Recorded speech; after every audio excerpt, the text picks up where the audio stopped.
Worship you, Lord. Worship.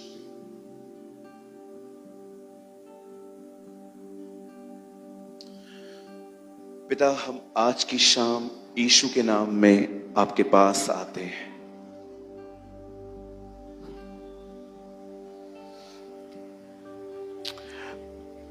आप हमारे दिलों को जानते हैं।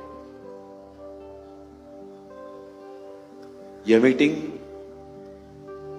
एक ही व्यक्ति के लिए रखी गई है और वो आप हैं। यह मंच किसी को फेमस करने के लिए नहीं है। यह मंच किसी कलीसिया या संस्था को उठाने के लिए नहीं है। इस मंच पे सिर्फ यीशु का नाम आदर पाएगा। इस मंच पे सिर्फ उसका नाम पवित्र ठहरेगा। पिता, सच ये है, लोग मुझसे नहीं आपसे मिलने आए हैं, क्योंकि उन्हें पता है आप जिंदगी बनाते हैं। मैं प्रार्थना करता हूं हर एक के लिए, आज तेरा वचन लोगों की जिंदगियां बदल दे। हम तुझे वादा करते हैं, हम तुझे सारी महिमा देंगे। हम एक बार भी नहीं कहेंगे कि हम दुआओं के साथ आए थे, हम उपवासों के साथ आए थे। हम सिर्फ एक ही बात कहेंगे कि ये तेरी दया थी। अपने लोगों को बदल, उन्हें आशीष दे। महिमा आदर आपको देते हुए इस प्रार्थना को यीशु के नाम से मांगते हैं। Amen. Amen. Amen. Amen. Come on, give a good clap for Jesus.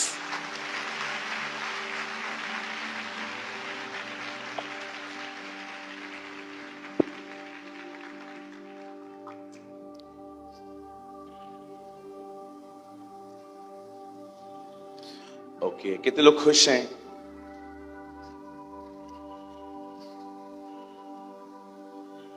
कितने लोग खुश हैं? लंबा हाथ उठाइए।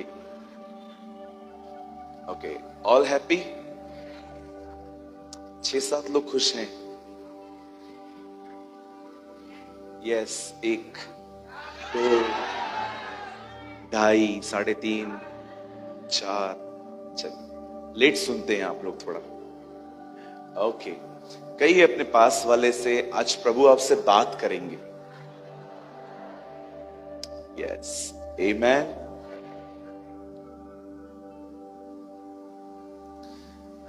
चलिए, मैं सबसे पहले धन्यवाद करता हूं परमेश्वर का कि वो मुझे नागपुर ले आए।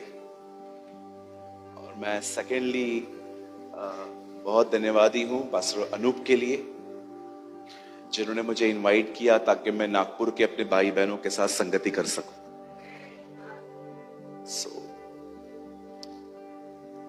क्या आप सब वचन के लिए तैयार हैं? पक्का? हम शुरू करें? आइए, मैं चाहता हूं आप सब सामने देखें। अब आपको जहां कहीं भी जगह मिल रही है, प्लीज सब बैठ जाइए। जो लोग पीछे खड़े हैं, कहां ना कहां बैठ जाइए जाके। आई नो हॉल फुल हो चुका है। कहां पर भी आपको जगह मिलती है, प्लीज जल्दी जल्दी बैठ जाइए।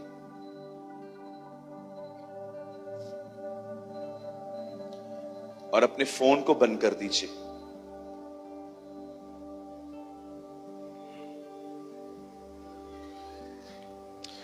ओके, कितने लोग हंसने में बिलीव करते हैं?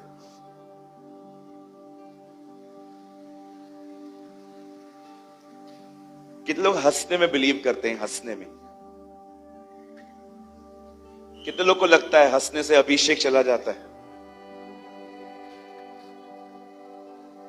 हाँ जी, कहिए अपने पास वाले से, हंसना जरूरी है। अभी अपने बाजू वाले को ब्यूटीफुल स्माइल दो।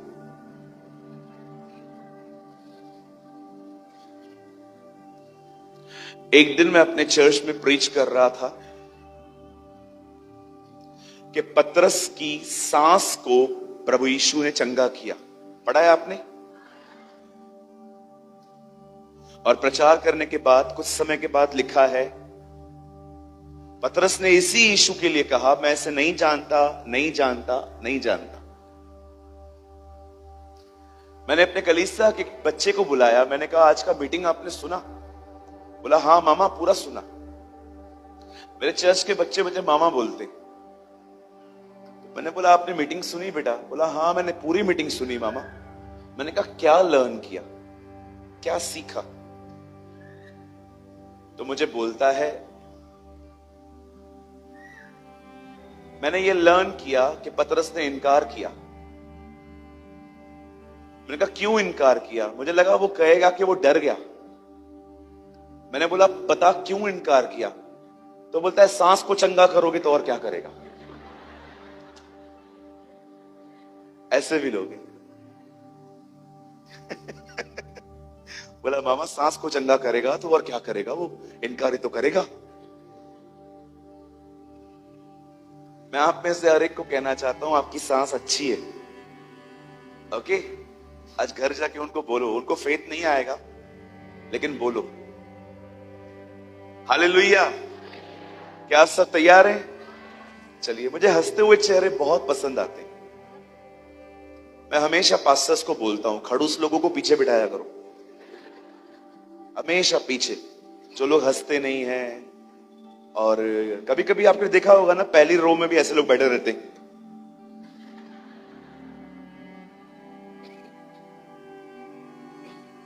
आप अपने पास्टर को इनकरेज करना चाहते हो?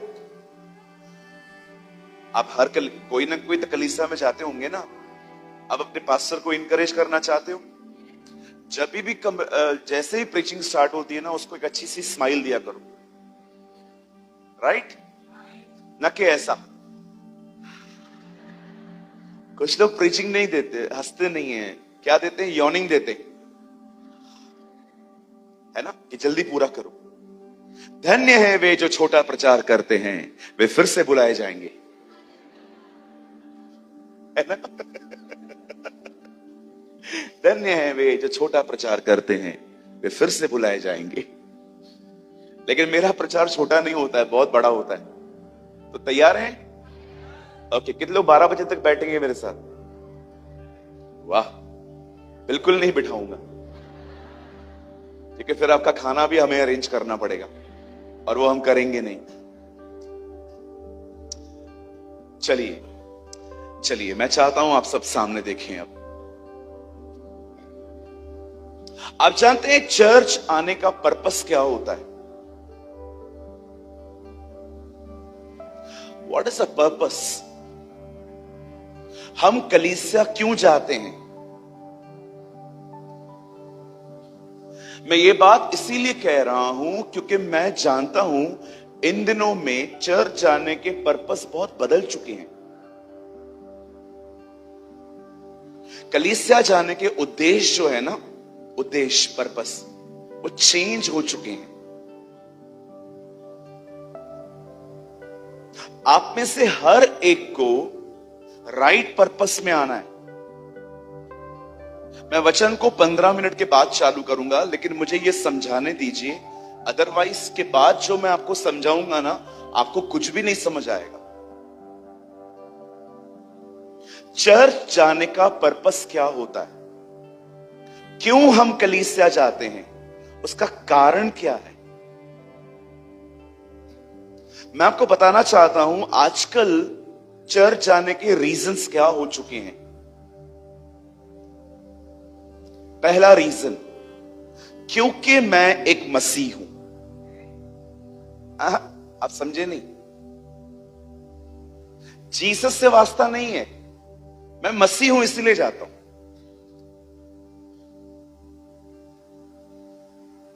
मैं परिवार में पैदा हुआ हूं, मैं एक क्रिश्चियन फैमिली में जन्मा हूं, मेरा नाम भी क्रिश्चियन ही है, और मैं चाहता हूं बस लर्निंग 0, सीखता क्या हूं? 0। बहुत सारे जो लोग हैं वो इन दिनों में इसलिए चर्च जा रहे हैं क्योंकि वो सिर्फ एक मसीह हैं, विश्वास किया है, बपतिस्मा लिया है। अब क्या करें, जाना तो है। आपको लगता है ये राइट पर्पस है? हेलो, कम ऑन, रिस्पॉन्स करिए, नहीं तो मैं 10 मिनट में मीटिंग पूरी कर दूंगा। क्या हमें चर्च इसीलिए जाना चाहिए क्योंकि मी पण ख्रिस्ती आहे बस? मैं सिर्फ इसीलिए जाऊं क्योंकि मैं प्रभु में हूं?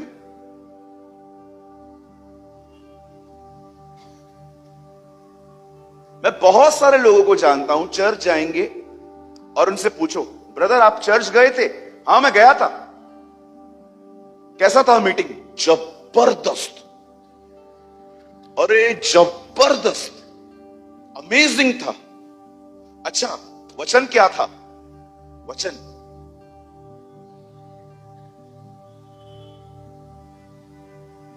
मीटिंग जबरदस्त था। नहीं, वो मैं समझा। वचन क्या था बता दो। वचन याद ही नहीं है तो फिर मीटिंग में क्या सुना? मीटिंग जबरदस्त था, यही सुना। Learning zero.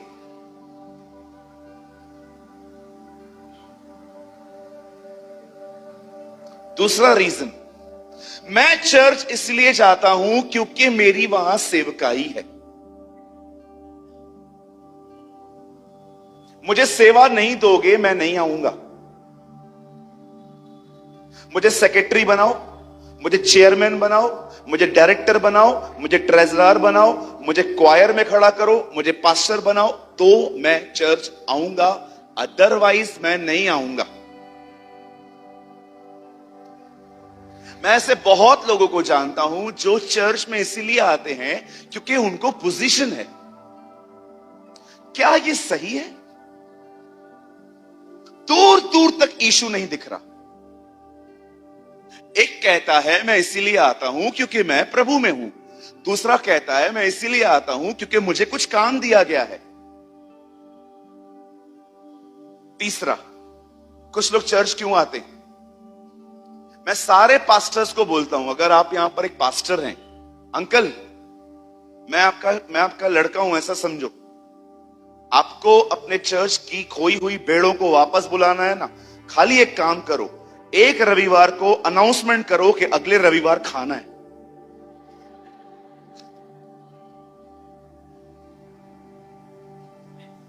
अगले रविवार बिरयानी।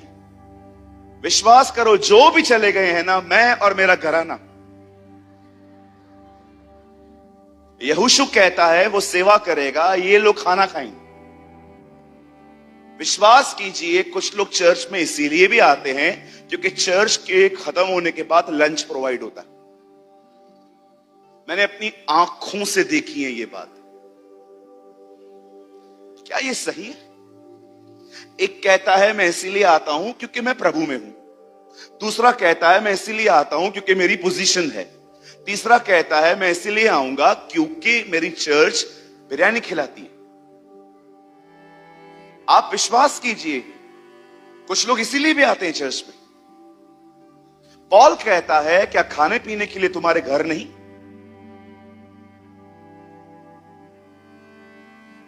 हालेलुया, आप समझ रहे हैं?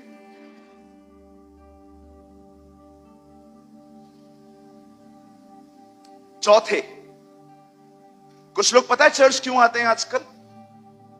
क्योंकि जिसको पसंद करते हैं ना वो भी उधर ही है।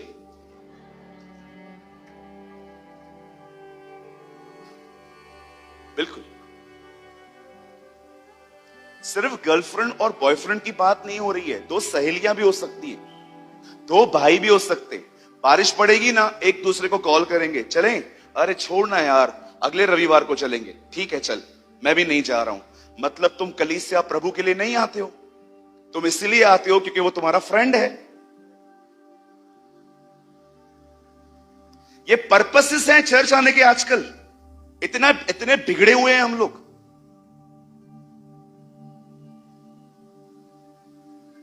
पहले क्या बोलते हैं लोग? मैं इसीलिए आऊंगा क्योंकि मैं मसीह में हूं। दूसरे लोग कहते हैं मैं इसीलिए आऊंगा क्योंकि मुझे सेवा मिली है। आप विश्वास कीजिए, किसी भी सेवक को परखना है ना, 2 महीने के लिए उसकी सेवकाई बंद करके उसको बोलो नीचे बैठो लोगों के साथ, आप देखो वो आपकी चर्च छोड़ देगा। I know so many.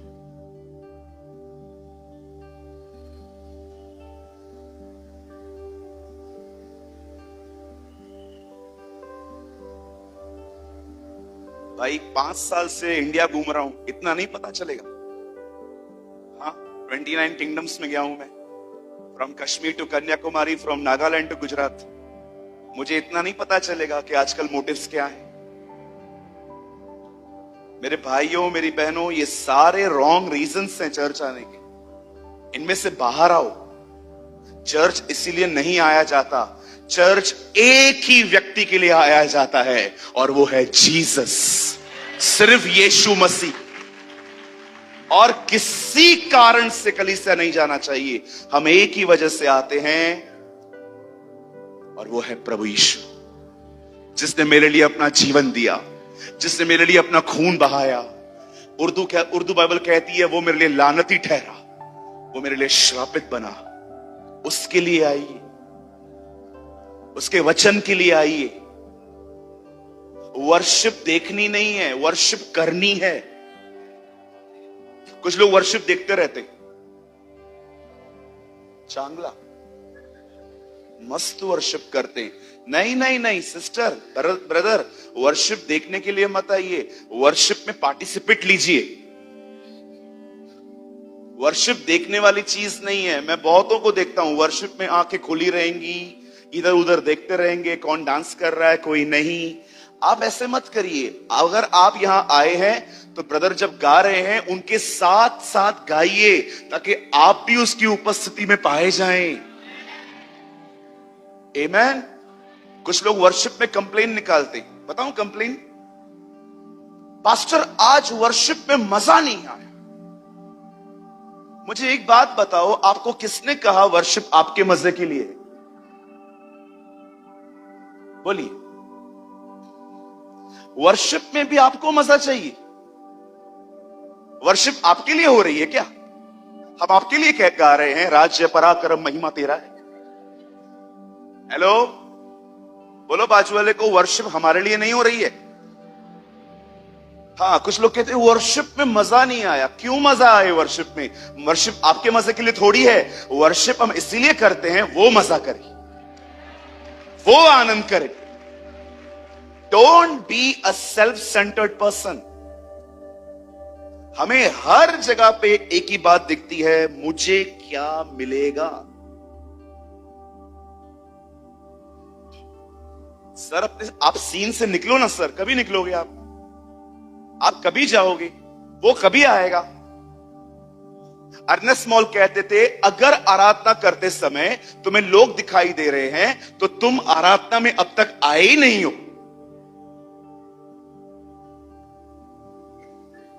Church आने का एक ही रीजन होना चाहिए कि हम यहां पर यीशु के लिए आए हैं, हम यहां पर उसके वचन के लिए आए हैं। ओ, हम लोग उसको सुनने के लिए आए हैं। Don't be like a Martha कि वो घर में बैठा है और आप डिस्ट्रैक्ट हो।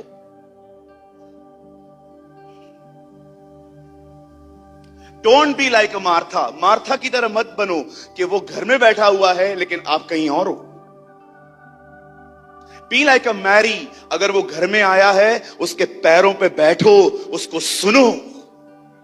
मनुष्य केवल, बाइबल बताती है, मनुष्य केवल रोटी से नहीं परंतु परमेश्वर को सुनने के कारण जिएंगे। आमेन। मैं ये बातें क्यों बता रहा हूं? क्योंकि मुझे ऐसा लग रहा है कि आप में से कुछ लोग हैं यहां पर जो चर्च में रह के भी एक भटकी हुई जिंदगी जी रहे हैं। No sir. Correct your focus. अपने फोकस को बदलिए। मेरी चर्च मुंबई की एक बहुत ही फास्टेड ग्रोथ चर्च है। जानते हैं हमारे चर्च में बच्चे ग्रो क्यों कर रहे हैं? क्योंकि मैंने पहले दिन से उनको समझाया है, यहां पर सिर्फ यीशु के लिए आओ, सिर्फ उसके वचन के लिए आओ, उससे सीखने के लिए आओ। अगर तुम्हें किसी से भी कंप्लेन है, इतना बड़ा मत करो उस चीज को, क्योंकि हर जगह पे अनपरफेक्ट लोग होते हैं। यहां पर आना है तो खुदा के लिए आओ।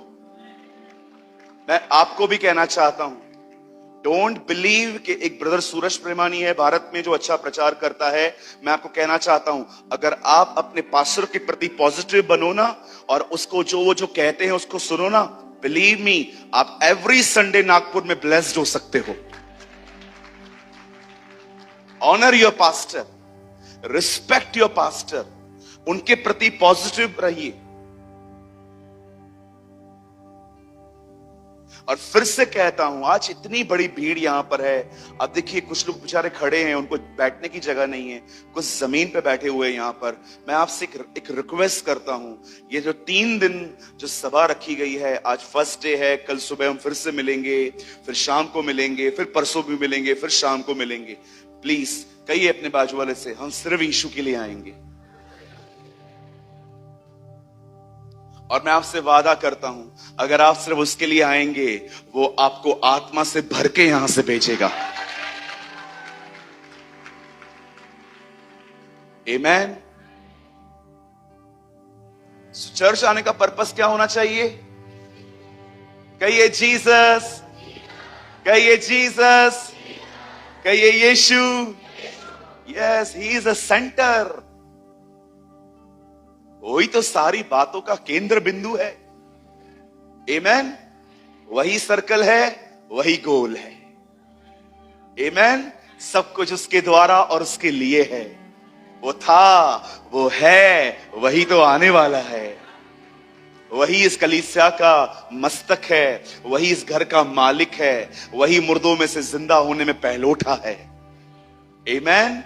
सिर्फ उसके लिए आइए, इन उम्मीदों के साथ आइए कि मैं आत्मा से भर के जाऊंगा, मैं वचन को पाके जाऊंगा, मैं उसकी दुल्हन बन के जाऊंगी, यहां से मैं उसका रहमा शब्द सुन के जाऊंगा।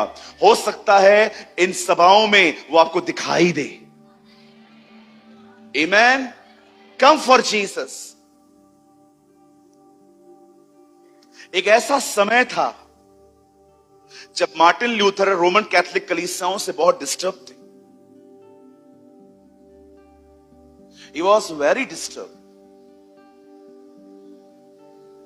उन्होंने साफ साफ एक किताब में लिख दिया कि जो कुछ भी इन कलीसियाओं में हो रहा है वो बहुत गलत है। और इस किताब का नाम उन्होंने रखा 95 D's। 95 सिद्धांतों का उन्होंने विरोध किया जो गलत थे। वो वन साइड खड़ा हो गया बंदा कि जो कुछ भी हो रहा है गलत है। लोगों ने उसको बहुत समझाया, मार्टिन ऐसा मत कर, लेकिन वो जानता था कि ये सब गलत है। एक दिन कुछ लोगों ने डिसाइड किया कि वो उसको कैसे भी करके किसी भी तरीके से हटाएंगे, और उन्होंने उसके मेंटर्स को चूज किया, जो लोग उसे आत्मिक बातों के लिए सलाह देते थे। उन लोगों के पास जाके वो कहते हैं, जाओ और इनको समझाओ कि जो ये कर रहा है ठीक नहीं है। लेकिन मार्टिन लूथर जो कर रहा था वो सही था। आखिर उसके मेंटर्स उसके पास आके कहते हैं, मार्टिन। उसने कहा, यस। मार्टिन तू क्या कर रहा है? बोला, मैं इसलिए कर रहा हूं क्योंकि ये जो कर रहे हैं ये गलत है। यस यस यस मार्टिन, तू जो कर रहा है वो बिल्कुल सही है, लेकिन ये तरीका नहीं है मार्टिन। मार्टिन लूथर ने कहा, नहीं ये गलत है, रिफॉर्मेशन होनी ही चाहिए। अच्छा ठीक है मार्टिन, अगर तू इनसे सब कुछ छीन लेगा, ये मत करो, वो मत करो, वो मत करो, ये मत करो, तो हमें ये बता तू इसके बदले में लोगों को क्या देगा? मार्टिन लूथर ने कहा, मैं उन्हें यीशु दूंगा। I will give them Jesus। हमें परंपराओं की जरूरत नहीं है, हमें हमारे खुदा की जरूरत है। हमें हमारा यीशु चाहिए।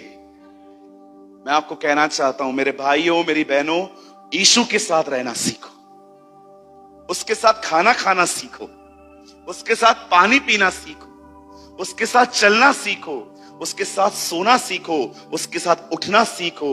मैं आपको कहना चाहता हूं, सच कहना चाहता हूं, पवित्र आत्मा से भरने के बाद पवित्र आत्मा आपको सबसे खूबसूरत चीज जो दिखाएगा वो है Jesus, यशुआ।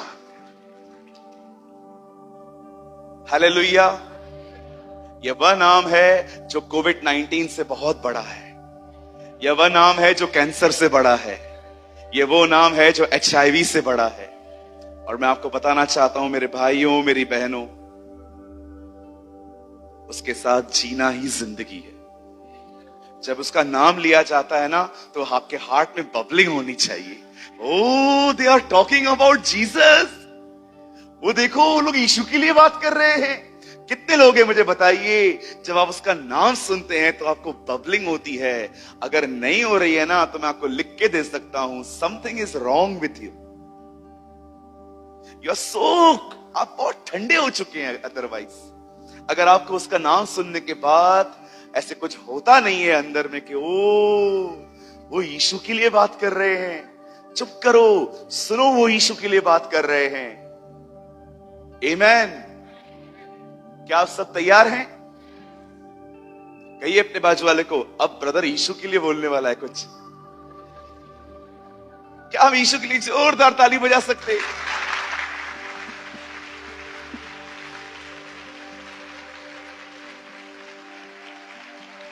Oh Jesus, we worship you. We adore you, Lord. We exalt you. You are amazing. No one else like you, Lord. आप ही हैं जो पवित्र आत्मा का बपतिस्मा देते हैं।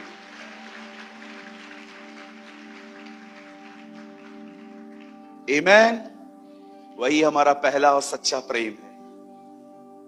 आइए मेरे साथ खोलिए द बुक ऑफ 1 सैमुएल। मेरे साथ खोलिए पहला शमूएल।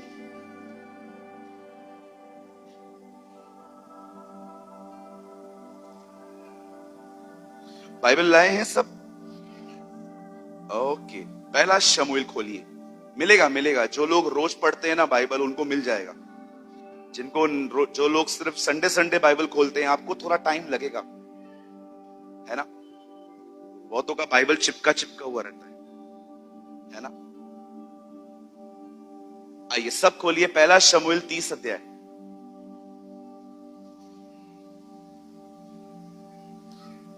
अगर आपके पास वाले को नहीं मिल रहा है तो उसका हेल्प करो, ओके। क्योंकि कुछ लोग है ना घर पे बाइबल नहीं पढ़ते हैं, सीधा इधर खोलते हैं, तो बहुत टाइम लगता है फिर ढूंढने में।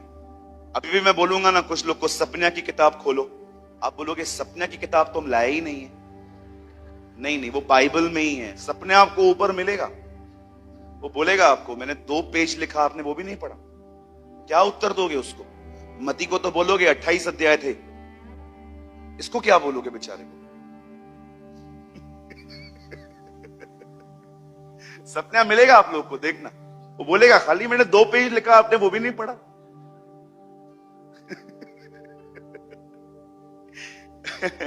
बोलो यीशु मसीह की। बोलो बाजू वाले को बाइबल पढ़ना जरूरी है। हाँ, बाइबल रोज पढ़ा करो। इंस्टाग्राम रोज चेक करते हो ना? हाँ, फेसबुक पे चेक करते हो ना कि कितनी लड़कियों ने तुमको फ्रेंड रिक्वेस्ट भेजा है? लिस्ट में तो एक भी नहीं रहती होगी, मुझे पता है, आप भी भेजते रहेंगे। ओके, बाइबल रोज पढ़ना चाहिए। याद रखिए, हम इसे किताब कहते हैं, यीशु ने इसको रोटी कहा है। आमीन। ये हमारा भोजन है, ये हमारी रोटी है, इसे रोज खाइए। इवन जब प्रार्थना भी करते हैं, प्रभु से कहिए प्रभु फैंसी फूड नहीं मिलेगा, चलेगा, वचन मिलना चाहिए। आमीन। मनुष्य रोटी से नहीं, खुदा के मुंह से निकले गए कलाम से जिएंगे। Man shall not live by bread alone, but the every word who proceed from the mouth of God. आइए पहला शमूएल चैप्टर 30। कुछ और सोच के आया था, लेकिन प्रभु ने मेरा माइंड चेंज किया है। ओके, जो प्रभु ने कहा है मैं वो कह रहा हूं आपको। 30 अध्याय मैं आपके लिए पढ़ रहा हूं, 30 का 6th वर्ड। दाऊद बड़े संकट में पड़ा क्योंकि लोग अपने बेटे और बेटियों के कारण बहुत शोकित होकर उस पर पथराव करने लगे, करने की चर्चा कर रहे थे, सॉरी। परंतु दाऊद ने अपने परमेश्वर यहोवा को याद करके हियाव बांधा। आमीन। आइए, मैं चाहता हूं अब आप सब सामने देखिए, अपना बाइबल छोड़ दीजिए, हाँ छोड़ दो, सामने देखो।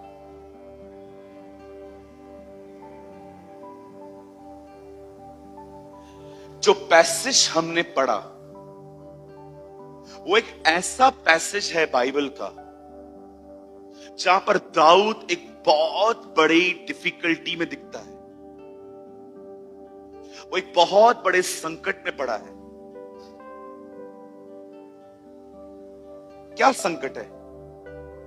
Let me explain. मैं आपको थोड़ा बताता हूं उसके बारे में, कौन सी प्रॉब्लम में वो फंसा है। दाऊद ने अपने जीवन में बहुत सारी लड़ाइयां लड़ी थी, बहुत सारी। उसने अपने दुश्मनों को चुन चुन के मारा था। आप बाइबल को पढ़ लीजिए, वो बहुत कम घर में बैठता था। ही वॉज अ वॉरियर, वो एक योद्धा था। सुलेमान इन बातों में बहुत डिफरेंट था। आप कभी सुलेमान को नहीं देखोगे लड़ते हुए। पूरी इज़राइल के अंदर एक वही राजा है जो कभी युद्ध करने नहीं गया था, हमेशा घर पे रहता था।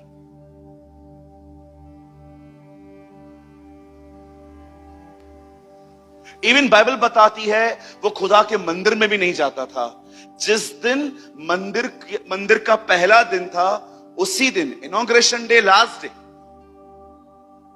वो कभी टेंपल में नहीं गया। कभी आपने सोचा है? बाइबल कहती है शाऊल ने पाप किया, शमूएल आया, दाऊद ने पाप किया, नातान नबी आया, पर कभी आपने सोचा है सुलेमान ने पाप किया, कोई क्यों नहीं आया? सुलेमान ने हर वो दरवाजा बंद कर दिया था जिस दरवाजे से परमेश्वर आ सकता था। कुछ लोग न प्रेयर करते हैं, न बाइबल को पढ़ते हैं, न वर्शिप करते हैं, न चर्च आते हैं। सब कैजुअली है, चलता है। कभी हुआ तो हुआ, कभी नहीं हुआ तो नहीं हुआ। मुझे एक बात बताइए, आपने सारे दरवाजे बंद करके रखे हैं, खुदा आपके पास कैसे आएगा? किसी के पास ये जाता नहीं था, लेकिन दाऊद अलग था। बाइबल बताती है दाऊद ने अपने जीवन में बहुत खून बहाया था। उसे इज़राइल के किसी दुश्मन को नहीं छोड़ा था। वो फिलिस्तीनियों को, यबूसी लोगों को, हिब्बी लोगों को, हर एक को मारता था। एक दिन बाइबल इसके बारे में पता है क्या कहती है? जब उसको ऐसा लगा कि परमेश्वर का मंदिर बनाना चाहिए, तब परमेश्वर ने उसको मंदिर बनाने भी नहीं दिया। प्रभु ने कहा नहीं, तू मेरा मंदिर नहीं बनाएगा। उसका कारण यह है तेरे हाथों में बहुत खून लगा हुआ है। इसीलिए मंदिर बनाने की जिम्मेदारी बाइबल बताती है सुलेमान को मिली, जबकि मटेरियल पूरा दाऊद ने जमा किया था। अब दाऊद की बहुत दुश्मनियां थी। कुछ दुश्मनियां उससे अननेसेसरी भी ली थी।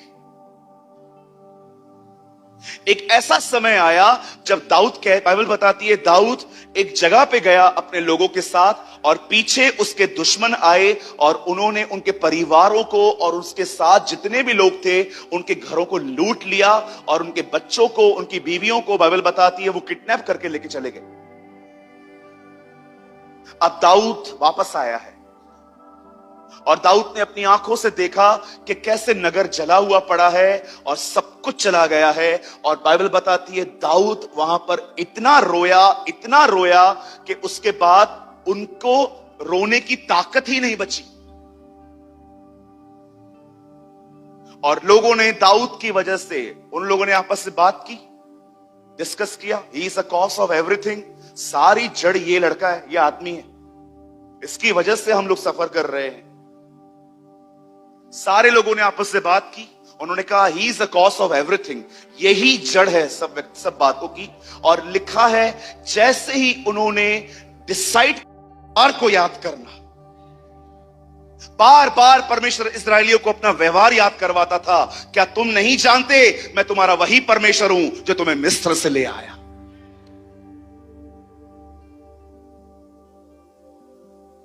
जानते हो प्रभु में हियाव कैसे बांधा जाता है? आइए स्ट्रेट बैठिए, टांग नीचे कीजिए। आप चर्च में हैं,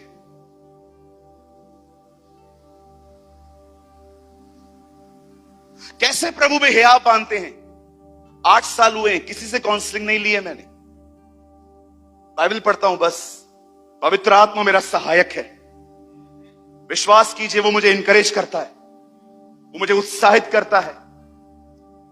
मैं सलाह लेने के लिए जरूर लोगों के पास जाता हूं, पर उत्साहित होने के लिए किसी के पास नहीं जाता, वो मुझे प्रभु करते हैं। सलाह लेने इसलिए जाता हूं क्योंकि मुझे लगता है जो मुझसे पहले सीनियर्स हैं, मुझे उनसे बात करनी चाहिए ताकि मैं बहुत सारी गलतियां करने से बच जाऊं।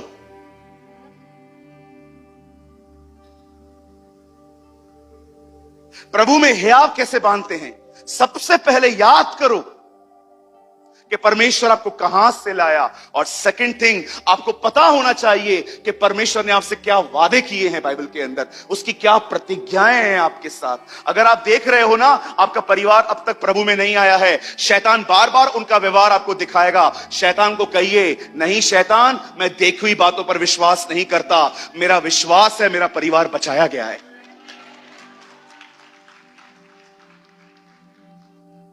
लिव बाय फेथ, उसकी प्रतिज्ञाओं पर ईमान रखिए।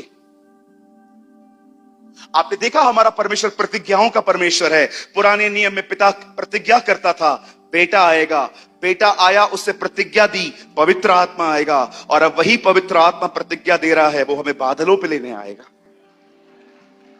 दे are the God of promises, वो प्रतिज्ञा करते हैं। मेरे लाइफ में मुझे हर परिस्थिति के लिए एक प्रतिज्ञा है, इसीलिए मैं डिस्करेज नहीं होता। आज बहुत से लोग देखिए, सुबह उठते हैं फ्रेश, रात को आओ मरे हुए की तरह आते हैं, पूरा आपको जीवन निचोड़ लेता है। क्यों? क्योंकि आप सारा दिन परेशान रहते हो। क्यों परेशान रहते हो? क्योंकि आपको प्रभु की प्रतिज्ञाएं नहीं पता है। क्यों नहीं पता है? क्योंकि तुम सुस्त हो, तुम बाइबल नहीं पढ़ते।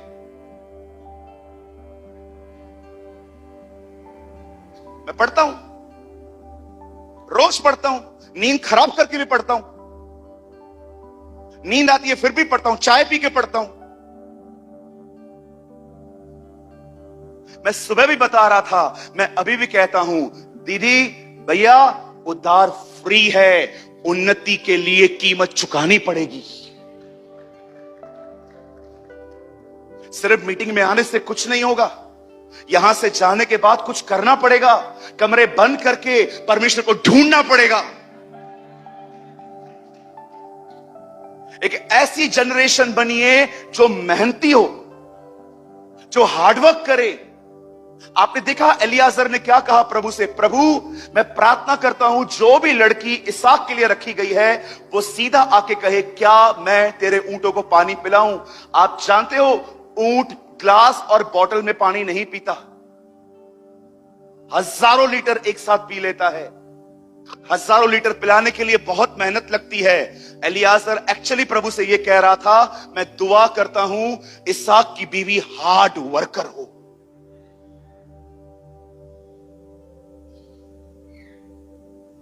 कुछ लोग 11 बजे नींद से उठते हैं, 12 बजे प्रॉपर उठते हैं।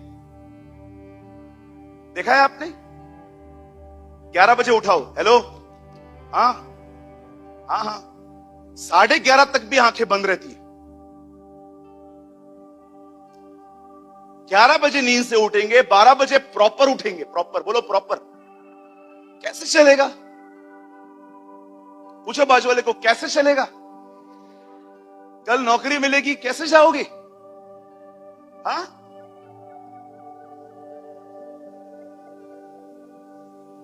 मुझे बाप का बनाया हुआ धंधा नहीं मिला, जीरो से उठना पड़ा। हमारे पिताजी ने हमारे लिए कोई पेड़ी नहीं छोड़ी थी, आजा बेटा बैठ जा,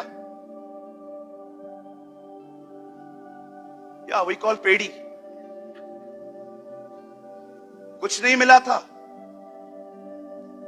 एक गरीब परिवार से आया हूं मैं प्रभु में, मेहनत की मैंने, परमेश्वर ने मुझे मेरी मेहनत को अनुग्रह दिया। कुछ भी ऑटोमेटिक नहीं आता है, मेहनत करनी पड़ती है। हमारे प्रभु ने ऐसा काम चुना था। आप देखो आज लकड़ी काटना कितना आसान है, मशीन से लकड़ी कटती है। यीशु के समय में मशीन नहीं होती थी, कुल्हाड़ियों से लकड़ी कटती थी। सोचो हमारा परमेश्वर कितना हार्ड वर्कर था। कहिए अपने बाजू वाले को, मेहनत कर भैया। हाँ,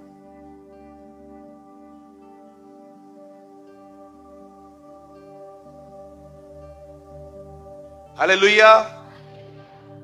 बंद कर दूं? चुभ रही होंगी ना बातें, चुभनी भी चाहिए।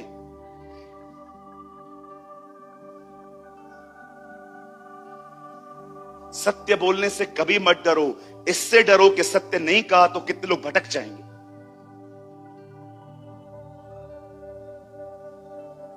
दाऊद ने अपने परमेश्वर के लिए हियाव बांधा, और जानते हो उससे नेक्स्ट स्टेप क्या किया? बाइबल बताती है उससे याजक के कपड़े पहने, और बाइबल बताती है वो घुटनों पर आया और परमेश्वर से बात करने लग गया। प्रभु कहां गए ये लोग, मैं जाऊं ढूंढूं? प्रभु ने कहा जा, निकल यहां से, मैं तुझे कहता हूं तू उनको पकड़ लेगा। दाऊद ने प्रभु से अगुवाई पाई। दाऊद उठा, दाऊद ने अपने लोगों को साथ में लिया, और बाइबल बताती है दाऊद उनके पीछे पीछे, उनको पता भी नहीं था, पर बाइबल बताती है दाऊद निकल गया। वहां पर एक व्यक्ति बैठा था, वो बीमार था। दाऊद ने उससे पूछा आप कौन हो? बोलता है एक दल के साथ था, मैं बहुत थका हुआ और बहुत बीमार था, तो वो लोग मुझे लेके नहीं जा पाए, मैं यहीं पर था। दाऊद ने अपने लोगों को बोला इसे खाना दो। उसने खाना खाया, बल पाया। अब दाऊद ने उससे पूछा बता वो लोग किधर हैं? उसने कहा वो उस तरफ गए हैं। क्या तू मुझे डायरेक्शन दे सकता है? क्या तू मुझे बता सकता है कि ये कहां है? उसने कहा मैं आपको ले चलूंगा, लेकिन एक शर्त है, क्या आप मेरी जिंदगी बख्श दोगे? दाऊद ने कहा डन, चलो। और बाइबल बताती है वो बंदा आगे आगे गया, दाऊद उसके पीछे पीछे गया, और वो एक जगह पे पहुंचे जहां पर सारी लूट पड़ी हुई थी, सारे लोग वहां पर बंधे हुए थे। दाऊद वहां पर पहुंच गया, और बाइबल बताती है दाऊद अंदर घुसा, दाऊद ने हर एक को मार दिया और सब कुछ वापस ले आया। अब मैं आपसे कुछ बात करना चाहता हूं, यहां देखिए, बताइए सब कुछ बदल गया।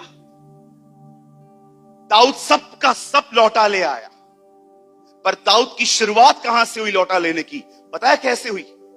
एक छोटी सी प्रार्थना के द्वारा। मैं आपसे पूछना चाहता हूं, आपकी जो प्रॉब्लम्स हैं, आपके जो हालात हैं, चाहे वो स्पिरिचुअल हैं, चाहे वो फिजिकल हैं, हो सकता है हम फाइनेंशियली प्रॉब्लम में हैं, हो सकता है कि हमारे घर के अंदर लड़ाई झगड़े हैं, ये तो दिखाई देती हैं। कुछ प्रॉब्लम्स तो ऐसी होती हैं जिनसे हम रियली डिस्टर्ब होते हैं कि हम प्रभु में बढ़ना चाहते हैं, लेकिन उन्हीं पापों में हम रोज गिरते। मैं आपसे पूछना चाहता हूं, आप में से कितने लोग हैं यहां पर जो हर बात के लिए दुआ करते हैं, प्रार्थना करते हैं? दाऊद कैसे ले आया सब? दाऊद ने एक काम किया, दाऊद ने प्रार्थना की, परमेश्वर ने अगुवाई दी, वो वहां पर गया और लेकर आ गया। मेरे भाइयों, मेरी बहनों, मैं आप में से हर एक को कहना चाहता हूं, चिंता और परेशान रहने से कुछ नहीं होगा। दुआ करो, परमेश्वर आगे बढ़ेगा। Be a man and a woman of prayer। आप जानते हो दुआ क्या करती है?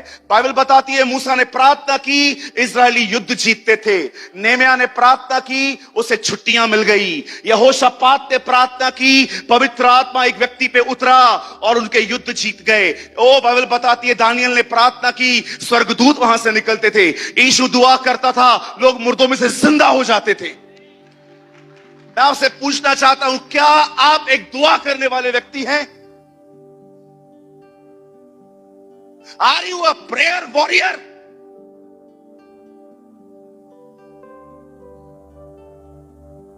जानते हैं आप ओवर थिंकिंग में क्यों जिंदगी जीते हैं? क्योंकि आपका प्रेयर लाइफ खत्म हो चुका है। शायद आपको लगता होगा कि मैं एक प्रचारक हूं। विश्वास करो नागपुर, मैं एक प्रचारक नहीं हूं। एक्चुअली मैं एक प्रार्थना करने वाला व्यक्ति हूं। 5 मिनट में लोगों को समझ जाता हूं ये लोग क्यों आए मुझसे मिलने। ट्रस्ट मी, मैं 5 मिनट में लोगों के मंसूबों को जान लेता हूं कि ये बंदा क्यों है मेरे साथ। आप हमेशा याद रखना, प्रचारक प्रचार करते करते खुदा से दूर जा सकता है। प्रार्थना करने वाले लोग कभी प्रभु से दूर नहीं जाते। Be a man and a woman of prayer। नेहम्याह ने प्रार्थना की, अपने बॉस के सामने गया। उसके बॉस ने उसकी शक्ल देखी। क्या हुआ सर, आप उदास हो? कैसे उदास नहीं रहूंगा, मेरे पुरखों की पूरा लैंड बर्बाद हुआ है, मैं चुप रहूंगा? क्या मांगता है तू? छुट्टियां, गो। जब आप दुआ करके लोगों से मिलोगे ना, आपको झूठ भी नहीं बोलना पड़ेगा। परमेश्वर का अनुग्रह उन लोगों के मन को बदल देगा। ओ बाइबल बताती है यहोशापात के सामने लोग लड़ने के लिए आ रहे थे। यहोशापात ने प्रार्थना की, एक व्यक्ति पर विश्वास कीजिए, वो नबी भी नहीं था, नॉर्मल लड़का था आपकी और मेरी तरह। उसके ऊपर पवित्र आत्मा उतरा और वो कहता है यहोशापात डर मत, जा तू लड़ने के लिए, खुदा तेरे युद्ध को लड़ेगा, तू जा। दानियल को देखिए, वो प्रार्थना करता था। बाइबल बताती है, आपको पता है दानियल को शेर क्यों नहीं छू रहे थे सिंहों की मान में? क्योंकि दानियल शेर के मान में भी दुआ कर रहा था। वो वहां पर भी दुआ कर रहा था। आज क्यों, आज मुझे बताइए, आज क्यों हम पर अभिषेक नहीं है? क्यों हम प्रभु की उपस्थिति में नहीं चल पाते? क्यों हमें दान वरदान नहीं है? क्यों हमें वचन समझ में नहीं आता? रीजन पता है क्या है? हमने अपना प्रेयर लाइफ खो दिया है। हम सुपरफिशियल हैं। बताइए सुपरफिशियल क्या होता है? जब प्रॉब्लम आई तब प्रार्थना करें। बहुत सारे सेवक भी तभी प्रार्थना करते हैं जब वो स्टेज पे जाते हैं, प्रभु मुझे अभिषेक देना। बहुत सारे लोग जब प्रॉब्लम में आते हैं वो दुआ करते हैं। इसे कहते हैं सुपरफिशियल क्रिश्चियनिटी। सिर्फ तब प्रार्थना मत करिए जब आपको कुछ चाहिए, तब भी प्रार्थना करिए जब आपको कुछ नहीं चाहिए, उसके साथ लगे रहिए। आप जानते हैं सबसे अमेजिंग काम प्रार्थना क्या करती है?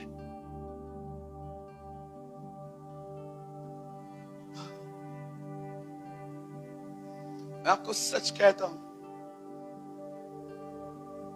टूटे दिल से कहता हूं, आप में से यहां पर बहुत लोग हैं, आपने अपना प्रेयर लाइफ खो दिया है। आप प्रार्थना करते हैं पर आपके पास प्रेयर लाइफ नहीं है। जानते हो प्रेयर लाइफ क्या होती है? एक होती है प्रार्थना, सुबह उठो 10-15 मिनट प्रार्थना करो, घर से निकलो और रात को ट्रेडिशनल वे में ऐ हमारे बाप की दुआ करो, खत्म हो गया। लेकिन कुछ लोग ऐसे होते हैं जो सुबह उठते हैं, घुटनों पर आते हैं, खुदा से बात करते हैं, और जब वो कहते हैं ना आमीन, वो जानते हैं अब प्रार्थना खत्म नहीं हुई है, यहां से प्रार्थना शुरू हुई है।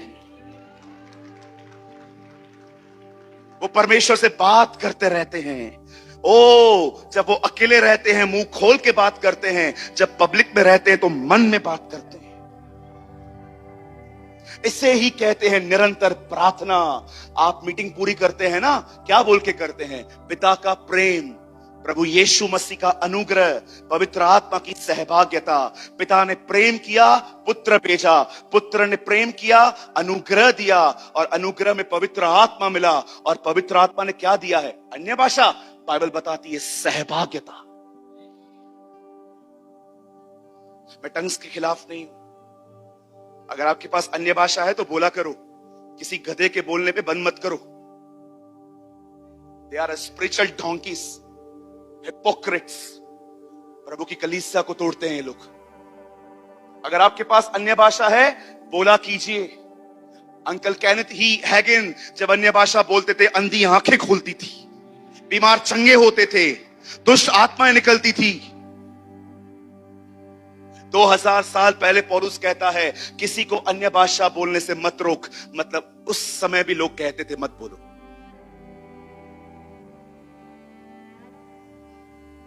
Don't believe in this strange teachings.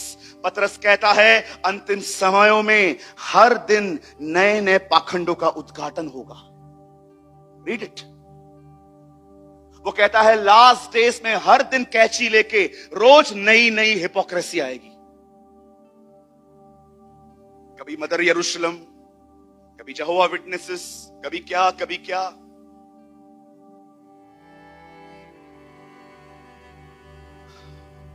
B a man and a woman of prayer.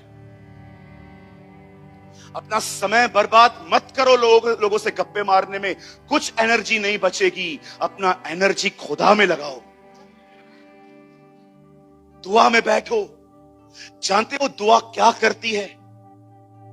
वो प्रार्थना ही थी जिसने एक डरपोक मछुआरे को एक आत्मिक दानव बना दिया। 3 बार उसने कहा, मैं तुम्हें नहीं जानता प्रभु, मैं आपको नहीं जानता, मैं नहीं जानता। ओ, बाइबल बताती है प्रेरितों के काम 2 अध्याय में वो प्रार्थना कर रहा था, उसके ऊपर पवित्र आत्मा का अभिषेक आया। वही पतरस जो 3 बार इनकार करके छुप सा गया था, अब वो बाहर जाके कहता है, तुमने उसे मारा है, मैं गवाह हूं इसका। मैं आपको एक चैलेंज करूं, लेंगे मेरी चुनौती? एक चैलेंज करूं? 1 2 3 4 लोगों ने हां बोला है। एक चुनौती दूं? लोगे?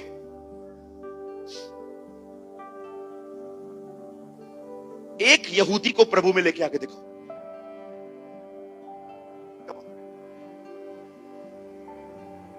एक यहूदी को यीशु में लाके दिखाओ।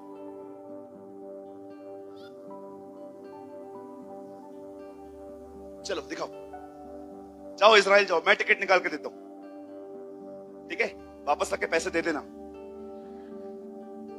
एक यहूदी को कन्विंस करके दिखाओ। ओ, 3000 लोगों ने बपतिस्मा लिया। ये पतरस नहीं था, ये पवित्र आत्मा था। It was a Holi spirit. वो प्रचार कर रहा था, 3000 लोग आए और कहते हैं हमें बपतिस्मा। कितना टाइम लगा होगा? मेरे को लगता है 2 हफ्ते वो उधर ही बैठा रहेगा टंकी में। ये परमेश्वर का आत्मा था जो पतरस में से बहकर उनके पास गया था। मेरे भाइयों, मेरी बहनों, दुआ करने वाले व्यक्ति बनो, प्रार्थना करने वाले व्यक्ति बनो। अपना समय बर्बाद मत करो। हमारे प्रभु को देखो, वो एक प्रार्थना करने वाला व्यक्ति था। इवन आज भी मुर्दों में से जिंदा होने के बाद जब वो उठा लिया गया, आज भी वो परमेश्वर पिता के दाहिनी ओर बैठ के दुआएं करता है। उससे चूज की है प्रेयर मिनिस्ट्री। मुझे आज भी प्रभु कहे ना, सूरज तेरे सामने 2 सेवकाइयां हैं, जैसे वो मार्था विंग्स से मिला था 2 सेवकाइयों के साथ। मुझे आज भी प्रभु कहे ना, तेरे सामने 2 सेवकाइयां हैं, एक प्रचार करने की, दूसरा प्रार्थना करने की। बिलीव मी, मैं दुआ चूज करूंगा।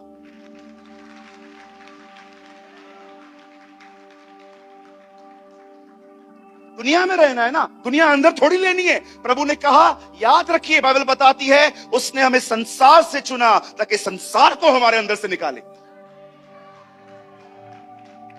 मुझे लोग बोलते आपको दुनिया में नहीं रहना है क्या? मैंने कहा दुनिया में ही तो रहना है ना भाई, लेकिन दुनिया अंदर कैसे लेनी है भाई? नागपुर तरीका किधर लिखा है मुझे बताओ। Show me a command in the Bible, show मी, दिखाओ मुझे कहां लिखा है बाइबल के अंदर कि डिप्लोमेटिक लोगों के साथ मिंगल होना है।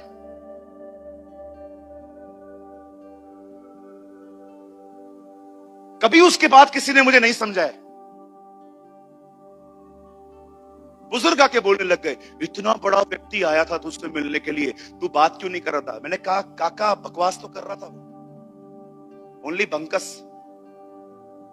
अरे ऐसा नहीं चलता है बेटा, लोगों से रखना पड़ता है बेटा, थोड़ा बहुत बात कर बेटा। मैंने कहा नहीं करेगा बाबा।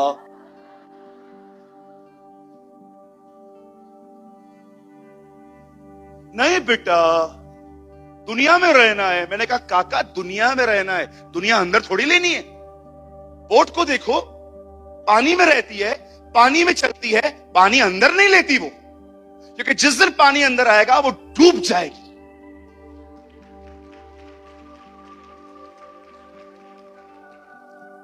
मैं सबके साथ बना के रखता हूं, तू ही रख, हमको नहीं रखना है। मैं सबके साथ बना के रखता हूं, सबके साथ बना, इधर मत। आई डोंट केयर, हमारा परमेश्वर हमारे लिए सब कुछ है।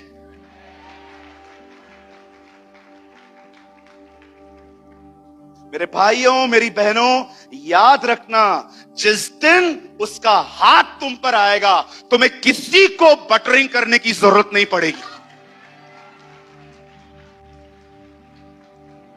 पूरब पश्चिम उत्तर दक्षिण चारों तरफ से तुम्हारी मदद आएगी। उसको ढूंढो, सीक हिज फेवर, प्रार्थना करो, प्रार्थना करो, प्रार्थना करो, उसके करीब जाओ। प्रार्थना करने वाले लोग अभिषेक को कैरी करते हैं, प्रार्थना करने वाले लोग बुद्धिमान होते हैं, प्रार्थना करने वाले लोग समझदार होते हैं, प्रार्थना करने वालों के अंदर 9 के 9 वरदान काम करते हैं, प्रार्थना करने वाले लोग कलीसिया लीड करते हैं, प्रार्थना करने वाले लोग नेशन चलाते हैं। आप पढ़ के देखिए, जब भी राजाओं को कुछ नहीं समझ में आता था, वो नबियों के पास आते थे कि प्रभु से पूछ के बता क्या है। पता है क्यों? क्योंकि नबी प्रार्थना करते थे। प्रार्थना करने वाले लोग स्टेट चलाते हैं। Be a man and a woman of prayer. Dawood ने एक प्रार्थना की, सब बदल गया।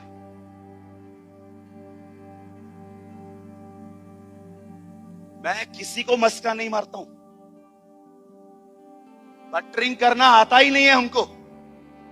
मैं ऐसा हूं, तुझे समझ में आ रहा है मंगा, नहीं समझ में आ रहा है जय मसीह की, हालेलुया।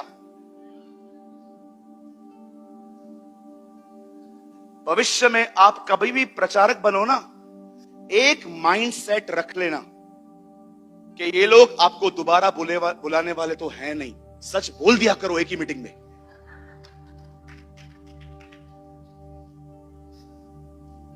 आइए अपने दाहिने हाथ को उठाइए, come on lift your hand, कहिए प्रभु मुझे एक प्रार्थना योद्धा बना, मुझे एक प्रार्थना करने वाला व्यक्ति बना।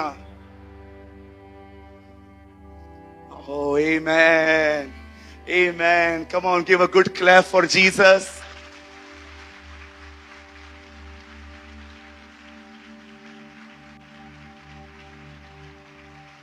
Bless you, Lord. Bless you, Lord. खुदावन का नाम मुबारक हो।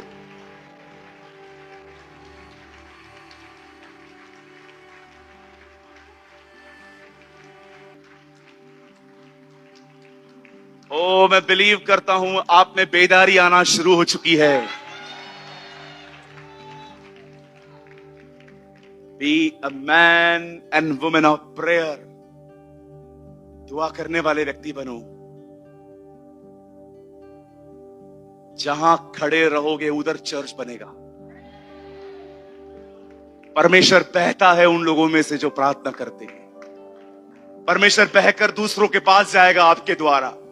कठोर से कठोर दिल तोड़े जाएंगे, क्योंकि आप प्रार्थना करने वाले व्यक्ति हैं।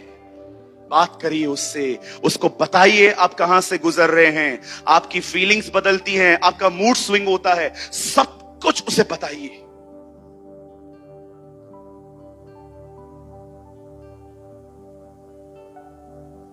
कुछ समझ में आया? बहुत कुछ समझ में आया।